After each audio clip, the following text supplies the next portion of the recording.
ಅದನ್ನು ದಯವಿಟ್ಟು ಅದಕ್ಕೆ ಅವಕಾಶ ಮಾಡಿಕೊಡ್ಬೇಡಿ. ಸನ್ಮಾನ್ಯ ಅಧ್ಯಕ್ಷರೇ, ಒಂದೇ ವಿಷಯ. ನಾವು ಪರಮೇಶ್ವರ್ ಅವರ ನಿಮ್ಮ ಬಗ್ಗೆ ಏನು ಈ ಬೊಮ್ಮಾಯಿ ಅವರು ಹೇಳಿದ್ದಾರೆ, ನಿಮ್ಮ ಬಗ್ಗೆ ನಮ್ದೇನೋ ಅಭಿಪ್ರಾಯ ಇಲ್ಲ, ಕೆಟ್ಟ ಅಭಿಪ್ರಾಯನೇ ಇಲ್ಲ, ಒಳ್ಳೇದು ಮಾಡ್ತೀರಾ ಅಂತಾನೆ ನಾವು ತಿಳ್ಕೊಂಡಿದ್ದೀರಿ. ಇದೇ ತರ ಸಂದರ್ಭ ಕೂಡ ನನಗೂ ಬಂದಿತ್ತು. ಮಂಗಳೂರಲ್ಲಿ ಒಂದು ಪಬ್ಬಲ್ಲಿ ಬಜರಂಗ ದಳದ ಕಾರ್ಯಕರ್ತರು ನುಗ್ಗಿ ಹೆಣ್ಮಕ್ಳಿಗೆ ಹೊಡೆದ್ರು ಅಂತ ಇದೇ ಸದನದಲ್ಲಿ ಗಲಾಟೆ ಆಯ್ತು, ದೊಡ್ಡ ಗಲಾಟೆ ಆಯ್ತು, ಧರಣಿ ಆಯ್ತು, ವಿಧಾನ ಪರಿಷತ್ತಲ್ಲಿ ಧರಣಿ ಆಯ್ತು. ನಾನು ಹೋಮ್ ಮಿನಿಸ್ಟ್ರು, ನಾನು ಆ ಸಂದರ್ಭದಲ್ಲಿ ನಾನು ಹಿಂಗೆ ಹಿಂದೆ ಮುಂದೆ ನೋಡ್ಲಿಲ್ಲ. ನನಗೂ ಒತ್ತಡ ಇತ್ತು, ಬಹಳ ಒತ್ತಡ ಇತ್ತು, ಫೋನ್ಗಳು ಬಂದಿತ್ತು ನನಗೆ, ನಾನು ಮಾಡಲಿಲ್ಲ. ಅವರೆಲ್ಲರನ್ನೂ ಗೂಂಡ ಹಾಕ್ದೆ. ಆ ತರ ನೀವು ನಿಲುವು ತೆಗೆದುಕೊಂಡ್ರೆ ಮಾತ್ರ ನಮ್ದು ಒಂದು ಗೃಹ ಸಚಿವರಿಗೆ ಒಂದು ಗೌರವ ಬರ್ತೈತೆ. ಆ ರೀತಿ ಮಾಡಬೇಕು ನೀವು. ಯಾಕೆಂದ್ರೆ ಇದ್ರಲ್ಲಿ ನೋಡಿ, ನಿಷ್ಪಕ್ಷಪಾತವಾಗಿ ಬಸವರಾಜ ಬೊಮ್ಮಾಯಿ ಕ್ಲಿಯರ್ ಆಗಿ ಹೇಳಿದ್ರು. ಅವರು ಹೋಮ್ ಮಿನಿಸ್ಟರ್ ಆಗಿದ್ದವರು, 3 ಜನ ಇದ್ದೀರಿ ಇಲ್ಲಿ ಹೋಮ್ ಮಿನಿಸ್ಟರ್ ಆಗಿದ್ದವರು. ನೀವು 2ನೇ ಬಾರಿ ಹೋಮ್ ಮಿನಿಸ್ಟರ್. ನೀವು ನಮಗಿಂತ ಇನ್ನಷ್ಟು ಸಮರ್ಥರು. ನೀವು ನಾವೆಲ್ಲ 1 ಬಾರಿ ಆದ್ರೆ 3 ಮೆಡಲ್ ನಿಮಗೆ. ನಾವು ಒಂದು ಸಿಂಗಲ್ ಸ್ಟಾರು. ನಾವು ಸಿಂಗಲ್ ಸ್ಟಾರು.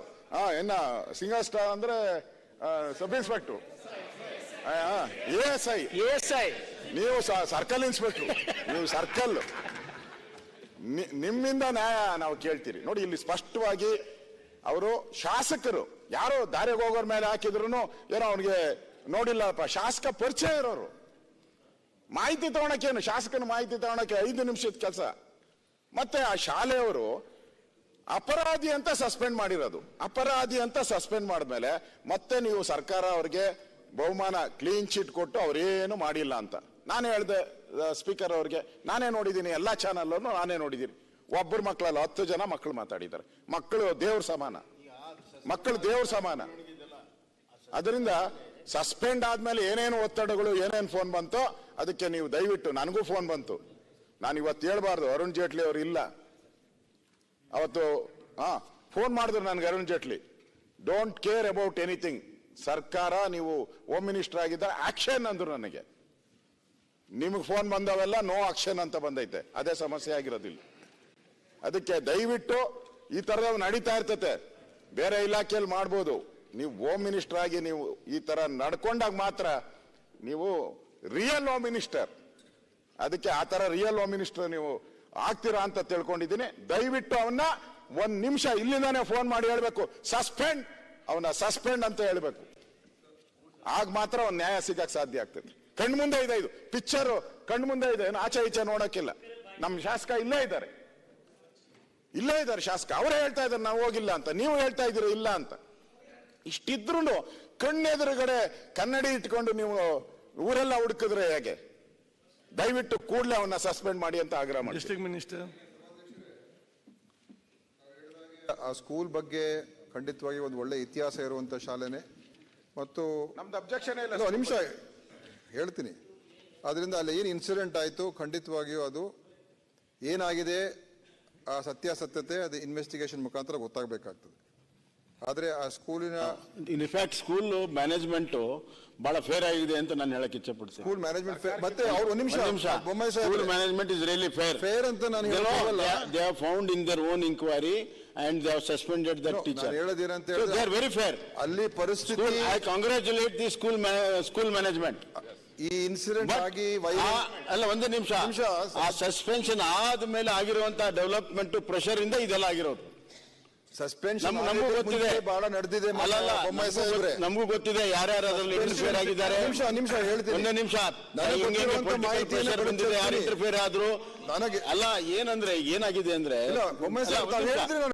ಜನರಲಿ ಹೇಳ್ತೀನಿ, ಏನಾಗಿದೆ ಅಂತಂದ್ರೆ ಯಾವ್ದಾದ್ರು ಒಂದು ಘಟನೆ ನಡೆದ್ರೆ ಅದನ್ನ ಬಹಳ ಪರ್ಸನಲ್ ಆಗಿ ತಗೊಂಡು ಪ್ರೆಸ್ಟೀಜ್ ಇಶ್ಯೂ ತಗೊಂಡಾಗ ಹಿಂಗ ಆಗ್ತದೆ. ಹೌದೌದು, ಅದು ಮೆರಿಟ್ ಮೇಲೆ ಅದು ನಡೀಲಿ ಅಲ್ಲ, ಮೆರಿಟ್ ಮೇಲೆ ಬಿಟ್ರೆ ಅದು ತಾನೇ ಸರಿ ಆಗುತ್ತೆ. ನೀವು ಅನ್ನೆಸೆಸರಿ ಇಂಟರ್ಫಿಯರ್ ಆಗಿ ಪ್ರೆಷರ್ ಹಾಕಿದ್ರೆ ಈ ತರ ಪಾಪ ಲೋವರ್ ಲೆವೆಲ್ ಆಫೀಸರ್ಸ್ ಈಲ್ಡ್ ಆಗ್ತಾರೆ. ಈಗ ಮನೆ ಸಭಾಧ್ಯಕ್ಷರೇ, ಮ್ಯಾನೇಜ್ಮೆಂಟ್ ಕಾಂಗ್ರಾಚುಲೇಟ್ ಮಾಡ್ತೀನಿ. ಹೇಳಿದಿರ ನೀವು ಕಾಂಗ್ರಾಚುಲೇಟ್ ಮಾಡ್ಬೇಕಾದ್ರೆ ಅವ್ನು ಸಸ್ಪೆಂಡ್ ಮಾಡಿ ಇನ್ಕ್ವೈರಿ ಮಾಡಿ. ಸರ್, ಈಗ ಅಲ್ಲಿ ಈ ಇನ್ಸಿಡೆಂಟ್ ಆಗಿ ಇನ್ಸಿಡೆಂಟ್ ಬಗ್ಗೆ ಏನೇನಾಯ್ತು, ಅದು ಎಷ್ಟು ಮಟ್ಟಿಗೆ ನಿಜಾಂಶ ಇದೆಯೋ ಇಲ್ವೋ, ಆ ಟೀಚರ್ ನಿಜವಾಗ್ಲೂ ಆತರ ಹೇಳಿದ್ರೋ ಇಲ್ವೋ ಅಂತ ಇನ್ನೂ ಏನು ಪ್ರೂವ್ ಆಗಿಲ್ಲ. ಒಂದ್ ನಿಮಿಷ ಅಲ್ಲ, ಗೃಹ ಸಚಿವರು ಹೇಳಿದಾರಲ್ಲ, ಇಲ್ಲಿ ನೀವು ಕ್ಲೀನ್ ಚಿಟ್ ಕೊಟ್ಟಿದ್ದೀರಿ ಆ ಟೀಚರ್ಗೆ. ನಾನು ನಿಮ್ಮ ಮಾಹಿತಿ ಕೊಡ್ತಾ ಇದ್ದೇನೆ ನಾನು. ಆಯ್ತು, ನೀವು ಹೇಳಿದ್ರಲ್ಲ ಸರ್, ಈಗ ಸ್ವಲ್ಪ ಕೇಳಿ. ಈಗ ಅಲ್ಲಿಯ ವಾತಾವರಣ ಈ ಒಂದು ಸುದ್ದಿ ಮೇಲೆ ಈ ತರ ನಡೆದಿದೆ ಅಂತ ಹೇಳಿ ಯಾರೋ ಇಬ್ರು ಪೇರೆಂಟ್ಸು ಮಾತಾಡ್ತಾ ಇರುವಂತದ್ದು, ಒಂದು ರೆಕಾರ್ಡಿಂಗು ಅದು ವೈರಲ್ ಆಗಿ, ಆಮೇಲೆ ಶಾಲೆ ಮುಂದೆ ಎಲ್ಲ ಏನೇನೋ ಇನ್ಸಿಡೆಂಟ್ಸ್ ಎಲ್ಲ ಆಗಿ, ಮತ್ತು ಬಹಳ ಒತ್ತಡವನ್ನ ಅವರು ಆ ಶಾಲೆ ಮೇಲೆ ಕೂಡ ತರ್ತಕ್ಕಂಥ ಒಂದು ವಾತಾವರಣ ನಿರ್ಮಾಣ ಆಯಿತು. ಬಹಳ ಒಂದು ದೊಡ್ಡ ಮಟ್ಟದ ಒಂದು ರೀತಿ ವಾತಾವರಣ ನಿರ್ಮಾಣ ಆಯ್ತಲ್ಲಿ. ಅದರಿಂದ ಒಂದು ಒತ್ತಡನೂ ಕೂಡ ಬಂದಿತ್ತು ಆ ಶಾಲೆ ಮೇಲೆ. ಶಾಲೆ ಪಾಪ ಅವರು ಏನ್ ಮಾಡ್ತಾರೋ ಆ ಸಂದರ್ಭದಲ್ಲಿ ಅವ್ರು ಏನ್ ತೀರ್ಮಾನ ತಗೊಂಡಿದ್ದಾರೆ. ಆದ್ರೆ ಈಗ ಇರುವಂತದ್ದು ಅಲ್ಲಿಯ ಶಾಸಕರು ಕೂಡ ಅಲ್ಲೇ ನಿಂತ್ಕೊಂಡು ಗಂಟ್ಲೆ ನಿಂತ್ಕೊಂಡು ಮಕ್ಕಳನ್ನೆಲ್ಲ ಆಚೆ ಬಂದು ಅವರು ಕೂಡ ಅಲ್ಲಿ ಕೂಗಾಡುವಂತ ಪರಿಸ್ಥಿತಿ ಬಂದು, ಅದು ಬಹಳ ಒಂದು ಕೆಟ್ಟ ವಾತಾವರಣ. ಬಹುಶಃ ಇಡೀ ಮಂಗಳೂರಿನ ಜನತೆನೆ ಏನಪ್ಪಾ ನಮ್ಮ ಒಂದು ನಗರದಲ್ಲಿ ಈ ತರ ಪರಿಸ್ಥಿತಿ ಬಂತಲ್ಲ ಅಂತ ಒಂದು ರೀತಿ ಆ ವಾತಾವರಣ ನಿರ್ಮಾಣ ಆಯ್ತಲ್ಲಿ. ಈಗ ಇರುವಂತದ್ದು ಅದು ಒಂದ್ ಕಡೆ ಇರಲಿ, ಅದು ಇನ್ವೆಸ್ಟಿಗೇಷನ್ ಅಲ್ಲಿ ನಿಜವಾದಂತ ಇಶ್ಯೂಸ್ ಎಲ್ಲ ಹೊರಗೆ ಬರಲಿ ಏನೇನಾಗಿದೆ ಅಂತ. ಯಾಕಂದ್ರೆ ಇಲ್ಲಿ ಇನ್ನೊಬ್ಬ ಶಾಸಕರ ಮೇಲೆ ಕೂಡ FIR ರಿಜಿಸ್ಟರ್ ಆಗಿದೆ, ಯಾರು ವೇದವ್ಯಾಸ್ ಕಾಮತ್ ಅವ್ರ ಮೇಲೆ ಕೂಡ ರಿಜಿಸ್ಟರ್ ಆಗಿದೆ. ಇನ್ನೊಂದು ಭರತ್ ಶೆಟ್ಟಿ ಅವ್ರದ್ದು ಆ ಕಂಪ್ಲೇಂಟ್ ಮೇಲೆ ರಿಜಿಸ್ಟರ್ ಮಾಡಿದ್ದಾರೆ. ಇವತ್ತು ಹೋಮ್ ಮಿನಿಸ್ಟರ್ ಬಹಳ ಮುಕ್ತವಾಗಿ ಅವರು ಫ್ರಾಂಕ್ ಆಗಿ ಹೇಳಿದ್ದಾರೆ, ಇದರಲ್ಲಿ ನಾನು ವಿಚಾರಿಸಿದೆ ಅವ್ರು ಇರ್ಲಿಲ್ಲ ಅಂತ ಹೇಳಿ ಓಪನ್. ಇದೇ ಮುಚ್ಚುಮರೆ ಏನೋ ಅವ್ರೇನ್ ಮಾಡ್ತಾ ಇಲ್ಲ, ನಾವೇನು ಇದನ್ನ ಮುಚ್ಚಾಕುವಂತ ಒಂದು ಪ್ರಯತ್ನನೂ ಇಲ್ಲ, ಯಾವ ಒತ್ತಡ ಕೂಡ ಇಲ್ಲ ಇದರಲ್ಲಿ. DDP ಟ್ರಾನ್ಸ್ಫರ್ ಆಗಿರೋದಕ್ಕೆ ಇದಕ್ಕೂ ನನಗೂ ಕೂಡ ಗೊತ್ತಿರಲಿಲ್ಲ, ಇಲ್ಲಿ ಬಂದ್ಮೇಲೆ ಇಲ್ಲಿ ಆಗಿದೆ ಅಂತ ನೀವು ಹೇಳಿದ್ಮೇಲೆ ನಂಗೆ ಗೊತ್ತಾಯ್ತು. ಅದ್ರ ಬಗ್ಗೆ ಯಾವ ಒಂದು ಮಾಹಿತಿ ನಮಗೂ ಇಲ್ಲ. ಅದೇ ಎಲ್ಲೂ ಇಂಟರ್ಫಿಯರ್ ಆಗಿ ಹೋಗಲ್ಲ. ಈಗ ಭರತ್ ಶೆಟ್ಟಿ ಅವರು ಅಲ್ಲಿ ಇರಲಿಲ್ಲ ಅಂತ ಹೋಮ್ ಮಿನಿಸ್ಟರ್ ಹೇಳಿದ್ದಾರೆ, DDP ಕಚೇರಿ ಮುಂದೆ ನಡೆದಿರೋದು ಅದು ಬೇರೆ ವಿಚಾರ. ಆದ್ರೆ ಒಟ್ಟಾರೆ ಈಗ ಅವ್ರು ಮುಕ್ತವಾಗಿ ಹೇಳಿದ್ದಾರೆ, FIR ಅನ್ನ ರಿಜಿಸ್ಟರ್ ಮಾಡಿದ ನಂತರ ತನಿಖೆ ಆಗ್ತದೆ. ತನಿಖೆಯಲ್ಲಿ ಯಾರು ತಪ್ಪು ಮಾಡಿದರೆ ಯಾರು ತಪ್ಪು ಮಾಡಲಿಲ್ಲ ಗೊತ್ತಾಗ್ತದೆ, ಅದ್ರ ಪ್ರಕಾರ ಕ್ರಮ ಆಗ್ತದೆ. ಸರ್ ಒಂದೇ ಮಿನಿಟ್ ಸರ್, ಅಷ್ಟೇ. ಫಸ್ಟ್ FIR ಮಾಡಿ ನೀವು ನನಗೆ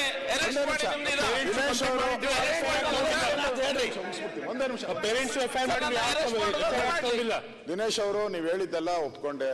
ಆ ಶಾಲೆ ಬಗ್ಗೆ ಬಹಳ ಗೌರವ ಇದೆ, ನಮ್ಮ MLA ಅವರು ಹೇಳಿದ್ದಾರೆ, ನೀವು ಹೇಳಿದ್ದೀರಾ. ನಿಮ್ಮ ಮಾತುಗೂ ನಾವು ಗೌರವ ಕೊಡ್ತೀರಿ. ನಮಗೂ ಅದೇ ತರ ಇನ್ಫಾರ್ಮೇಶನ್ ಬಂದಿದೆ. ನಾನು ಇಲ್ಲಿ ಪೊಲೀಸ್ ಇಲಾಖೆಯವ್ರ ಬಗ್ಗೆ ನಾನು ಮಾತಾಡ್ತಾ ಇರೋದು. ಪೊಲೀಸ್ ಇಲಾಖೆಯವರು ಕಂಪ್ಲೇಂಟ್ ಯಾವಾಗ ಕೊಟ್ಟಿರೋದು? ಇವರು ಯಾರು ಅನಿಲ್ ಲೋಬೋ ಯಾವತ್ತು ಕೊಟ್ಟಿದ್ದಾರೆ ಕಂಪ್ಲೇಂಟು?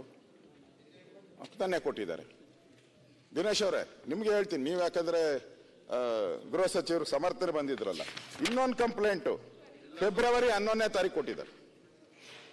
ಫೆಬ್ರವರಿ 11ನೇ ತಾರೀಕು ನನ್ನ ಹತ್ರ ಕಾಪಿ ಇದೆ. ಯಾರು?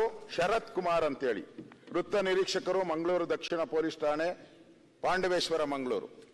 ಮಾನ್ಯರೇ, ಸಂತ ಜರೋಸಾ ಶಾಲೆ ಮಂಗಳೂರು ಇಲ್ಲಿ ವಿದ್ಯಾರ್ಥಿಗಳಿಗೆ ಹಿಂದೂ ದೇವರ ಮೇಲಿನ ನಂಬಿಕೆ ಹೋಗುವಂತೆ ಮತ್ತು ಕ್ರೈಸ್ತ ಮತವನ್ನು ವೈಭವೀಕರಿಸುವಂತೆ ಮತಾಂತರಕ್ಕೆ ಪ್ರೇರೇಪಿಸುವ ಬಗ್ಗೆ ಕಂಪ್ಲೇಂಟ್ ಹೆಡ್ಲೈನ್ ಅದರಲ್ಲಿ ಹಾಕಿದ್ದಾರೆ.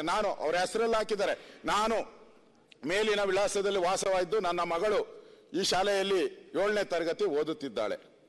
ಸದರಿ ಶಿಕ್ಷಕಿ ಸಿಸ್ಟರ್ ಪ್ರಭಾವರು ದಿನಾಂಕ ಅದು ಹಾಕಿದ್ದಾರೆ, ದಿನಾಂಕ 8 ಫೆಬ್ರವರಿ 24ರಂದು ದಿನದ ಕೊನೆಯ ಅವಧಿಯಲ್ಲಿ 2 ಗಂಟೆ 50 ನಿಮಿಷಕ್ಕೆ 2 ಗಂಟೆ 50 ನಿಮಿಷದಿಂದ 3 ಗಂಟೆ 20 ನಿಮಿಷದವರೆಗೂ ತರಗತಿಯಲ್ಲಿ ವರ್ಕ್ ಈಸ್ ವರ್ಕ್ಶಿಪ್, ಆ ಟೈಟಲ್ಲಿ ವರ್ಕ್ ಈಸ್ ವರ್ಕ್ಶಿಪ್ ಎಂಬ ವಿಷಯದಲ್ಲಿ ತರಗತಿ ಸಂದರ್ಭದಲ್ಲಿ ಮಾತಾಡುವಂತ ಸಂದರ್ಭದಲ್ಲಿ ಹಿಂದೂ ದೇವರುಗಳು ಹಾಗೂ ನಮ್ಮ ದೇಶದ ಪ್ರಧಾನಿ ಪ್ರಧಾನಿ ಅಂತ ಹಾಕಿದ್ದಾರೆ, ನರೇಂದ್ರ ಮೋದಿ ಇಲ್ಲ, ನಮ್ಮ ದೇಶದ ಪ್ರಧಾನಿ ಬಗ್ಗೆ ಹಾಗೂ ಹಿಂದೂ ಧರ್ಮದ ಅಸ್ತಿತ್ವದ ಬಗ್ಗೆ ಪ್ರಶ್ನಿಸಿ ಹಿಂದೂ ಧರ್ಮವನ್ನ ನಿಂದಿಸಿರುತ್ತಾರೆ, ಹೀಯಾಳಿಸಿರುತ್ತಾರೆ.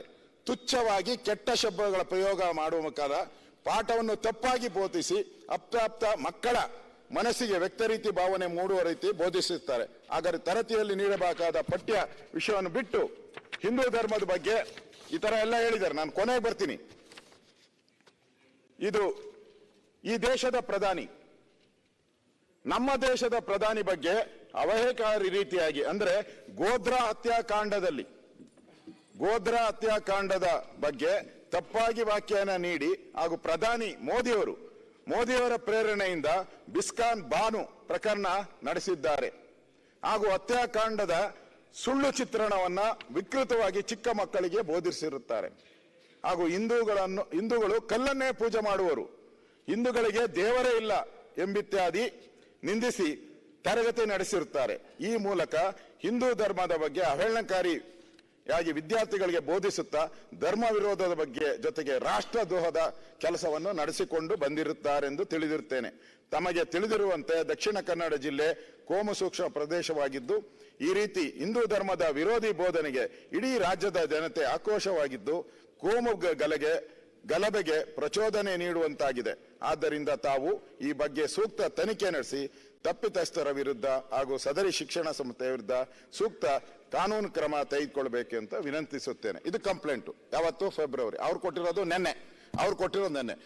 ಈ ಅಮ್ಮ ಏನು ಹಿಂದೂ ಧರ್ಮವನ್ನ ಅಷ್ಟೇ ಬೈದಿಲ್ಲ, ಪ್ರಧಾನಮಂತ್ರಿ ಯಾರದೇ ಇರಲಿ, ಯಾವುದೇ ಪಾರ್ಟಿ ಇರಲಿ, ನಮಗೂ ಮನಮೋಹನ್ ಸಿಂಗ್ ಇದ್ದಾಗೂ ಪ್ರಧಾನಮಂತ್ರಿಗಳವ್ರೆ, ಈಗ ಮುಖ್ಯಮಂತ್ರಿಗಳು ಸಿದ್ದರಾಮಯ್ಯನವರೇ. ನಾವು ಬೇಡ ಅಂದ್ರೆ ಮುಖ್ಯಮಂತ್ರಿ ಇಳಿಯಲ್ಲ, ಅವ್ರು ಗೌರವ ಕೊಡಬೇಕು.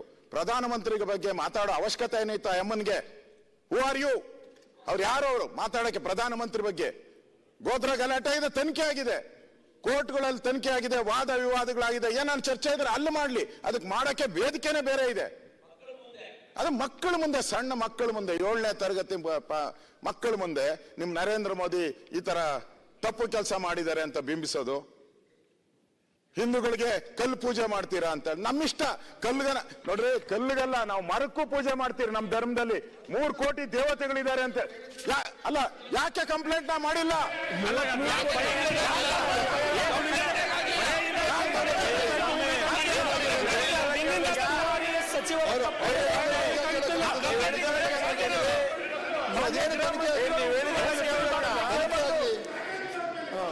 ತನಿಖೆ ಬೇಕಾದ್ರೆ ಮಾಡ್ಲಿ.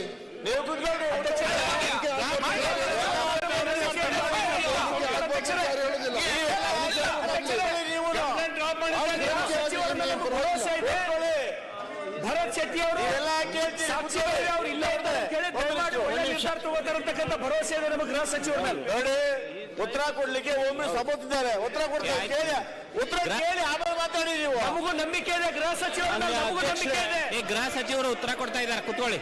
ಮಾನ್ಯ ಅಧ್ಯಕ್ಷರೇ, ಗೃಹ ಸಚಿವರು ಉತ್ತರ ಕೊಡ್ತಾ ಇದ್ದಾರೆ. ನಿಮ್ಗೆ ಒಳ್ಳೆ ವಿಶ್ವ ಸಿಕ್ಕಿತೆ, ಹೊಡಿರಿ. ಶಿವಲಿಂಗೇಗೌಡ್ರೆ ಪಾಯಿಂಟ್ ಸಿಕ್ಕಿತೆ.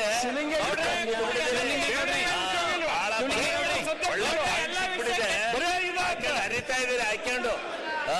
ಕೋನ್ ರೆಡ್ಡಿ ಅವರೇ, ದೇಶ ಒಡೆಯದ ಕೆಲಸ. ಕೋನ್ ರೆಡ್ಡಿ ಅವರೇ, ಶಿವಲಿಂಗೇಗೌಡ್ರೆ ಗೃಹ ಸಚಿವರು ಉತ್ತರ ಕೊಡ್ತಾ ಇದ್ದಾರೆ. ಕುತ್ಕೊಳ್ಳಿ. ನನ್ನ ರಾಮ ಅಂದ್ರೆ ಇವಾಗೆಲ್ಲಿ ರಾಮ ಹೊಟ್ಟೋದ್ನ ಈಗ. ಗೃಹ ಸಚಿವರು ಉತ್ತರ ಕೊಡ್ತಾ ಇದ್ದಾರೆ.